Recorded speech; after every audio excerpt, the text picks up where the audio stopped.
어떤 콜라겐 드시고 계세요, 그러면? 저는 어류 중에서 저분자 콜라겐 펩타이드. 네, 그게 가장 이렇게 미세하다고 그러더라고요. 흡수율이 좋다. 그래서 제가 선택을 했거든요. 아시는 것도 많네. 저분자 콜라겐 펩타이드라는 게 뭐냐면요. 네. 생선 껍질에서 추출한 어류 콜라겐이에요. 우리가 흔히 콜라겐 하면 옛날에 닭발, 네, 맞아. 족발, 네, 돼지 껍데기 막 이런 걸 맞아요. 생각하는데 동물성 콜라겐이에요. 이거는 어류 콜라겐하고는 다릅니다.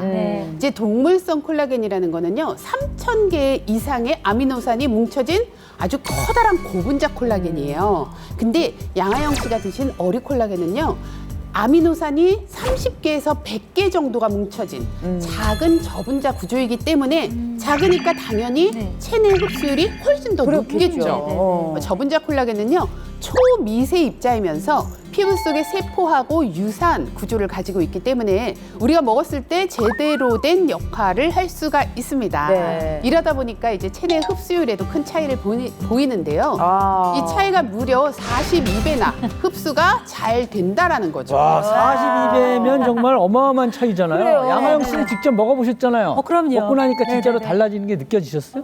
훨씬 피로감도 덜해지고 건강을 다시 되찾는 것 같습니다. 어. 거기다 머릿결까지 더 건강해지고. 그러게요.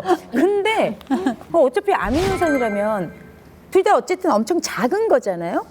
둘 다 눈에 보이지도 않는 크기일 텐데 이렇다는 게 너무 조금은 이해가 안 가는데요. 네, 저분자 콜라겐 펩타이드는 크기가 작은 어류 콜라겐을 효소 처리해서 더 작게 최소 단위로 만든 건데요. 어느 정도 작냐면요, 머리카락의 한 올의 12만 5천분의 1 크기거든요. 육안으로는 절대 볼 수 없는 아주 미세한 그러네요. 사이즈입니다. 네네.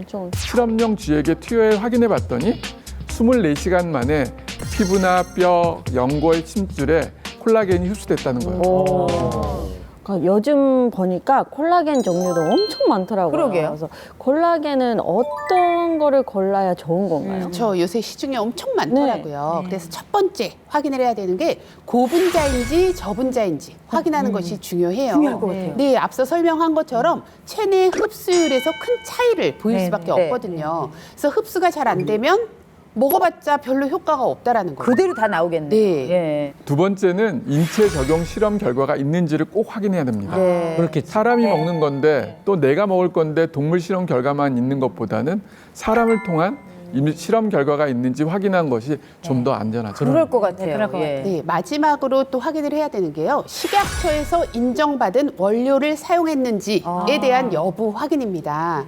아무리 분자 크기가 작아도 콜라겐 함량이 많다고 해도 단 1000mg, 즉 1g만으로도 기능성 원료가 들어있는 제품을 섭취를 해야지만 효과를 볼 수가 있습니다. 예. 네, 실제로 식약처 인증을 받은 좋은 원료의 저분자 콜라겐 펩타이드를요, 40대에서 60대를 대상으로 해서 12주 동안 저분자 콜라겐 1g을 섭취하게 하고 검사를 해봤어요. 네. 그랬더니 6주 만에 피부 보습이 개선이 됐고요. 오. 12주 후에는 눈가 주름도 개선이 됐다고 합니다. 오.